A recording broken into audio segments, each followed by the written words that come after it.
know, what was your first impression of Han Solo, the character? How old you were when you saw him? And what was the most important trait or thing about Han that you wanted to bring forward and embody? Well, so I was a little kid. I was probably 5, I think, when I saw the original movies on VHS, and I loved, you know, the characters, and I would pretend to be the characters and everything like that. And I think with this story, I think, you know, his main thing is getting freedom. You know, the Star Wars world is a really tough world, and he's really going after having a life where he calls his own shots.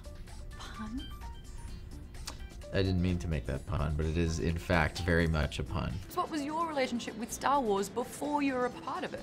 Well, what was yours, darling? It's pretty good. Mine was, I was 6 years old, and it was 1977, and it was a miserable, rainy 70s London, and I was transported a different galaxy, and everything seemed to change slightly, and I think it was really instrumental in my wanting to be a part of the business, I think, probably in the end. So this is like the biggest kind of tick. Certainly up there. I up there to the point where I begged Ron Howard to be in it. So yeah, absolutely. Beg, grovel, beg. Just beg. Plead. Bit of begging and groveling and. It was his anyway. He's saying all this stuff, but it was just. That's the truth. In the stars. It was the stars. Yeah. What about you? Star Wars fan?